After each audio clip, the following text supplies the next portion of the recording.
Hema committee റിപ്പോർട്ടിൽ സർക്കാരിനെ പ്രതിരോധത്തിലാക്കുന്ന ചോദ്യങ്ങളുമായി ഹൈക്കോടതി.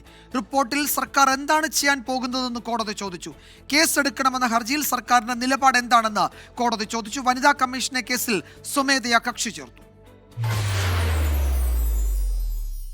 ഹേമ കമ്മിറ്റി റിപ്പോർട്ടിൽ നിരവധി ചോദ്യങ്ങൾ ഇന്ന് സർക്കാരിന് നേരെ ഹൈക്കോടതിയിൽ നിന്നുണ്ടായി. റിപ്പോർട്ടിൽ സർക്കാർ എന്താണ് ചെയ്യാൻ പോകുന്നതെന്നാരാഞ്ഞ ഹൈക്കോടതി കമ്മിറ്റി ചൂണ്ടിക്കാട്ടിയത് ഗുരുതരമായ പ്രശ്നങ്ങളല്ലേയെന്നും ചോദ്യമുന്നയിച്ചു. മൊഴി തന്നവരുടെ പേരുകൾ സർക്കാരിന്റെ പക്കലുണ്ടോ? പോലീസിന് നേരിട്ട് കേസെടുക്കാവുന്ന കുറ്റങ്ങൾ റിപ്പോർട്ടിലുണ്ടോ? മൊഴി നൽകിയവർക്ക് നേരിട്ട് മുൻപിൽ വരാൻ താൽപ്പര്യമുണ്ടോ തുടങ്ങിയ ചോദ്യങ്ങളും ഹൈക്കോടതിയിൽ നിന്നുണ്ടായി. എന്നാൽ മൊഴി തന്നവരുടെ പേര് വിവരങ്ങൾ കോൺഫിഡൻഷ്യൽ ആണെന്നായിരുന്നു സർക്കാരിന്റെ മറുപടി. ഹേമ കമ്മിറ്റി റിപ്പോർട്ടിന്റെ അടിസ്ഥാനത്തിൽ കേസെടുക്കുന്നതിൽ പരിമിതിയുണ്ട്. കേസെടുക്കണമെന്ന ആവശ്യത്തിൽ മൊഴി നൽകിയാൽ നടപടി സ്വീകരിക്കുമെന്നും സർക്കാർ വ്യക്തമാക്കി.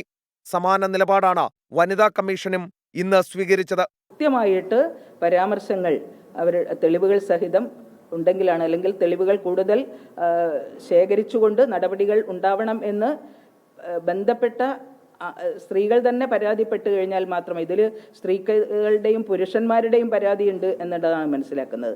ആർക്കാണോ പരാതി പറയാനുള്ളത് ആ പരാതി സംബന്ധിച്ച് ആധികാരികമായിട്ടുള്ള വിവരങ്ങൾ ഉണ്ടെങ്കിൽ മാത്രമാണ് പരാതി സംബന്ധിച്ച് തുടർ നടപടികൾ സ്വീകരിക്കാൻ വേണ്ടി കഴിയും. അതേസമയം ഹേമ കമ്മിറ്റിയുടെ പൂർണ്ണരൂപം മുദ്രവച്ച കവറിൽ സമർപ്പിക്കാൻ ഹൈക്കോടതി നിർദ്ദേശിച്ചിട്ടുണ്ട്.